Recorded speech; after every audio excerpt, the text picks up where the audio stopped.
EDF est partenaire de la région Alsace dans la recherche autour du développement durable. Toutes les logiques de mobilité électrique sont au cœur de la réflexion des ingénieurs et c'était tout le sens d'une rencontre organisée chez APF Entreprises autour d'un fauteuil roulant électrique révolutionnaire, lauréat du concours Lépine en 2010.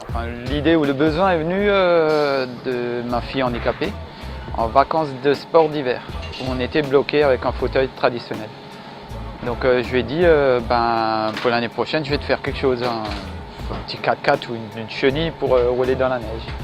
Et c'est de là qu'est née l'idée en fait. J'ai rencontré Michel Auru il y a 2 ans. Alors c'est un collègue de Grenoble qui me l'a présenté. Et ils se sont rencontrés sur un salon à Lyon. Je l'ai rencontré il y a 2 ans avec un objectif qui était d'industrialiser son fauteuil roulant. Il l'assemblait chez lui à l'unité, façon artisanale. Et l'objectif était de passer sur un process industriel.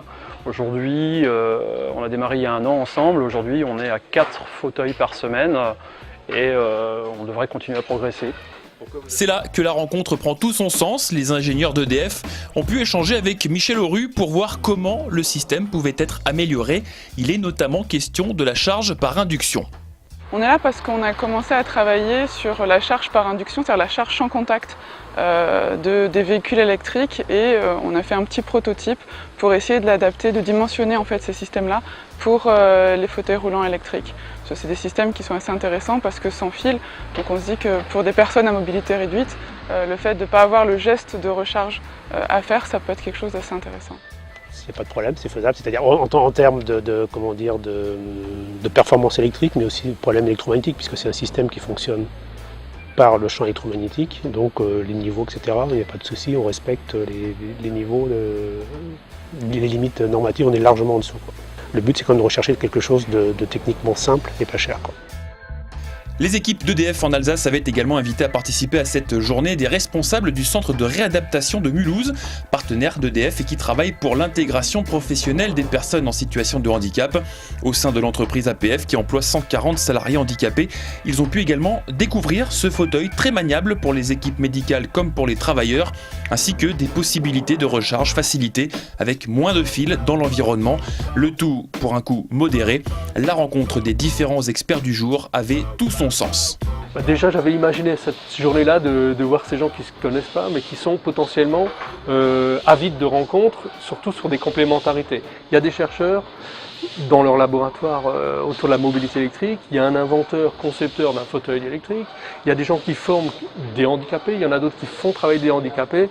Tout ça, on les réunit aujourd'hui et on voit les sourires des uns et des autres et je me dis que rien que pour ça, ça vaut déjà le détour. En fait, on a un savoir-faire qui est du câblage, qui est de l'assemblage mécanique. Et notre savoir-faire aussi, c'est d'industrialiser un process. On est sous-traitant. Et en fait, ça a tout son sens que d'assembler un fauteuil roulant électrique dans une entreprise adaptée. Assembler un fauteuil roulant électrique par des personnes handicapées, pour des personnes handicapées, c'est vraiment donner du sens au travail. Souvent des clients, je demande, mais l'autonomie que ça vous procure maintenant le fauteuil, c'est bien. Ils me disent, ouais, mais pas seulement à l'extérieur, également à l'intérieur. Il y en a qui rentrent de nouveau dans leur salle de bain du fait que le fauteuil il fait que 60 de large. Un autre client m'a dit, je peux de nouveau aller chez mon coiffeur habituel, que je ne pouvais plus avant. Un autre me dit, je me suis fait accoster au gars de la gare par des passants, alors qu'autrement ils auraient détourné le regard. Donc ça change vraiment, ça change la vie.